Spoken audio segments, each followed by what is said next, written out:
प्रिय बच्चों, अभी अभी आप लोगों ने यूनिट टेस्ट की परीक्षा दी है और उम्मीद करता हूं कि परीक्षा अच्छी हुई होगी। और साथ ही मई का महीना शुरू हो गया, तो हम लोग एकेडमिक कैलेंडर के हिसाब से अब मई का पठन पाठन शुरू करेंगे। तो मैं क्लास 10 का मैथ में मैंने देखा आपको एकेडमिक कैलेंडर में दो पार्ट है।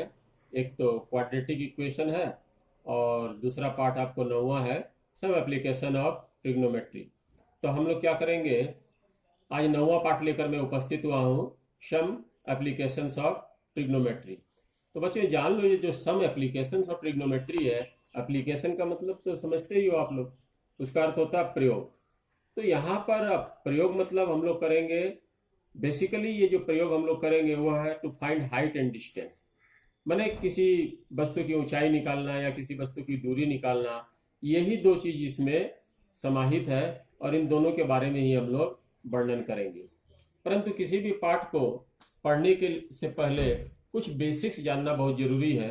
तो आओ पहले हम लोग कुछ बेसिक्स जान लें। इसके इस आधार को अगर आप लोग गौर से ख्याल करोगे और गौर से पढ़ोगे तो आपको बाकी सारे प्रश्नों में बहुत आराम होगा। तो आइए पहले मैं इनका बेसिक्स आपको समझा देता हूँ। तो सबसे पहले बेसिक्स क्या है कि हम लोग जब भी हाइट एंड डिस्टेंस की बात करेंगे तो ऊंचाई निकालने के लिए तो पहले ऊंचाई की एक धारणा लेंगे और एंगल के बारे में जानेंगे। यहाँ पे बेसिकली दो एंगल आपको चाहिएंगे। वो क्या एंगल है? एंगल ऑफ एलिवेशन और दूसरा होता है आपका एंगल ऑफ डिप्रेशन।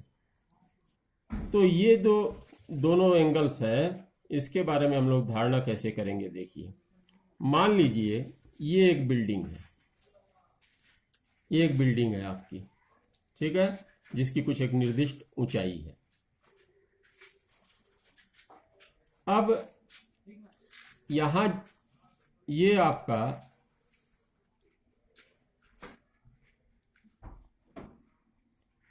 मान लीजिए एक व्यक्ति खड़ा है यहां पे, ठीक है। तो ये तो इतनी व्यक्ति की ऊंचाई हो गई और यहां उसकी आंख है। इस आंख से अगर ये मान लीजिए इस बिल्डिंग के टॉप को देखता है, यहां पर कोई बच्चा है या कुछ भी है, इसके टॉप को देखता है, तो उसको इस प्रकार देखना पड़ेगा, ओके। और ये आंख से ये उसकी लेवल होगा, हॉरिजॉन्टल लाइन होगी। ये आंख की जो है आंख के बराबर की रेखा है, जिसे हम लोग हॉरिजॉन्टल लाइन कहते हैं, ठीक है।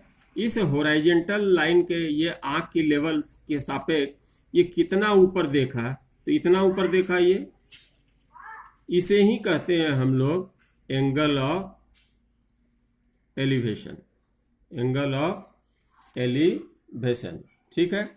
और ये जो आंख से ये देख रहा है ऊपर की ओर, इसे कहते हैं line of site, line of site. अब देखिए, आप लोग ख्याल कीजिए, ये तो व्यक्ति की ऊंचाई है, ये व्यक्ति इतना ऊंचा है, तो ये हो गया उसका ग्राउंड, ये ग्राउंड लेवल हो गया, ग्राउंड लेवल। अगर हम लोग मानते हैं कि ग्राउंड लेवल ए बी है और ये आंख यहां से यहां तक सी डी है, कितना है सी डी, और ये इसकी ऊंचाई बी ई है, तो हम लोग कह सकते हैं कि बीई बराबर बी डी प्लस डीई। ये बी डी की ऊंचाई और डीई की ऊंचाई को मिला दें तो बीई अर्थात इस बिल्डिंग की ऊंचाई हो जाएगी। अब यहां पर ये भी हम लोग कह सकते हैं कि बी डी जो है ये ऊंचाई, ये तो इसके समानांतर है, अर्थात बच्चे की ऊंचाई के जितनी है। तो अगर उस बच्चे की ऊंचाई AC है या व्यक्ति की ऊंचाई AC है, तो AC और DE को अगर हम लोग जोड़ दें तो हमें BE का माप मिल जाएगा। क्लियर? तो ये आपको एंगल ऑफ एलिवेशन और लाइन ऑफ साइट और ग्राउंड लेवल या हॉरिजॉन्टल लाइन की जो आपकी डेफिनेशन है या जो आइडिया है वो आपको मिल गया। अब ठीक इसके ऊपर ऐसा तो नहीं है कि यही बच्चा ऊपर से देखेगा, ऊपर जो बच्चा बैठा है या खड़ा है वो भी तो नीचे की ओर देख सकता है। ये जो ऊपर बच्चा है ये भी नीचे की ओर देख सकता है। अब हम लोग इसका दूसरा रूप लेते हैं। मान लीजिए ये बिल्डिंग है, पहले वाला ही चित्र ले लीजिए आप, ये बिल्डिंग थी, ठीक है। अब ये बिल्डिंग पर ये हॉरिजॉन्टल लाइन है, सड़क है, मान लीजिए नीचे सड़क है, सड़क के किनारे एक बिल्डिंग है और यहाँ पर एक गाड़ी खड़ी है। तो यह बच्चा यहाँ से इस गाड़ी को ऊपर से नीचे की ओर देखता है, ठीक है ना। यहाँ ऊपर देख रहा था, यहाँ नीचे की ओर देखता है। इसकी आई लेवल मान लीजिए ये है, आँख की जो लेवल है वो ये है। यहाँ पर उसकी आँख है, आँख से ये इस प्रकार देख रहा है। तो ये आई की लेवल यहाँ थी, आई से, लेकिन जब उसको नीचे की वस्तु देखना है, यहाँ पर ए पे स्थित वस्तु को, तो आँख को नीचे करना पड़ेगा, इतना नीचे करना पड़ेगा उसको। तो ये जो इतना झुकाव हुआ, बेंडिंग हुआ, इसे ही कहते हैं angle of depression. Angle of depression अर्थात ऊपर से जब नीचे देखते हैं तो एंगल ऑफ डिप्रेशन हो जाता है। और अब ये आप जान लीजिए कि ये रेखा और ये रेखा तो समानांतर होगी और ये उसका ज्वाइनिंग लाइन हो गई, ट्रांसवर्सल। तो ये कोण हमेशा इस कोण के बराबर होगा। अर्थात एंगल ऑफ डिप्रेशन को हम लोग एंगल ऑफ क्या बना दिए, एलिवेशन भी बना सकते हैं, दोनों बराबर होंगे। क्लियर बच्चों? तो यहां पर ये आपका हो गया आई लेवल और ये क्या हो गया आपका angle I line of site. Line of site यहां पर जैसे थी, अंतर इतना है कि इसमें ऊपर से नीचे देख रहा है और इसमें नीचे से ऊपर देख रहा है। तो आप समझ गए ये दोनों बातें। इसी पर आधारित अगर हम लोग एक सवाल बनाए तो आपको ज्यादा क्लियर होगा। तो मान लीजिए क्वेश्चन नंबर 4 है, the angle of elevation. Elevation समझ गए, ये पहला वाला केस एलिवेशन का है और दूसरा वाला केस डिप्रेशन का है। टॉप ऑफ ए टावर, मान लीजिए ए बी एक टावर है, टावर खड़ा रहेगा। From A point on the ground, ये ग्राउंड है, बीसी ग्राउंड है, यहां एक बिंदु है सी। यहां से एंगल ऑफ एलिवेशन अर्थात नीचे से ऊपर की ओर देखते हैं आप टावर के ऊपरी बिंदु को, तो आपकी आंखों का झुकाव कितना डिग्री का होता है, 30 डिग्री का। अर्थात एंगल ऑफ एलिवेशन 30 डिग्री है। और यह जो बिंदु है सी, वह इस टावर के जो फुट माने होता है इसका आधार, वो बी से कितने दूरी पर है, 30 मीटर पर। अर्थात यूं कह सकते हो कि बीसी जो है 30 मीटर है और ए बी जो है ये टावर है और एंगल ऑफ एलिवेशन 30 डिग्री है। Find the height of the tower, अर्थात ए बी को हमें निकालना है। तो हम लोग लिखेंगे let A B is the height of the tower. ये टावर को मान लिए, टावर तो चाहिएगा हमें, and B C is the ground, ठीक है।